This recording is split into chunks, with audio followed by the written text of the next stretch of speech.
Far away from hospitals, researchers and scientists are working here in this Israeli company.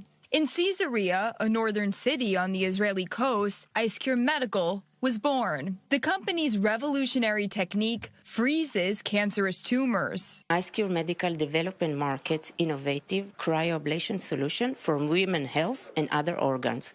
We are intended to replace the surgery for a specific population that we can offer to treat in a minimally invasive.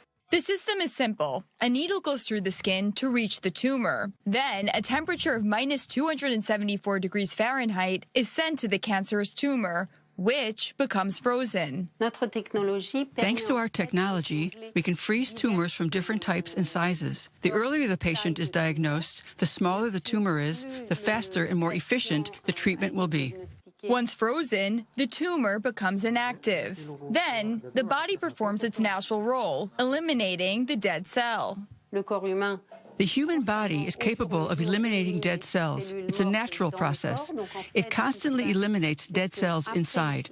So once the freezing operation is performed, dead cells are eliminated in the coming days or weeks.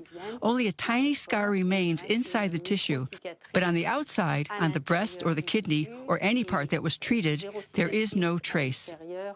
A cryotherapy technique that only requires a local anesthetic, unlike other treatment methods usually practiced in cancerology. Patients don't need to be given a general anesthetic. Most of them are treated in less than 1 hour. Some little tumors can be treated in 10 to 15 minutes. It's a very fast and straightforward procedure. The patient can even go home on the same day or the day after. Devices can be used in hospitals, but also in doctors' offices, with the revolutionary technique already successfully treating thousands of women worldwide. Up until now, we have treated more than 400 breast cancer patients in Japan. In the U.S., we are performing a clinical study. We have, up until now, treated 200 breast cancer patients. The Israeli device is already available in the United States, Asia, Australia, and in some European countries such as Spain and Germany.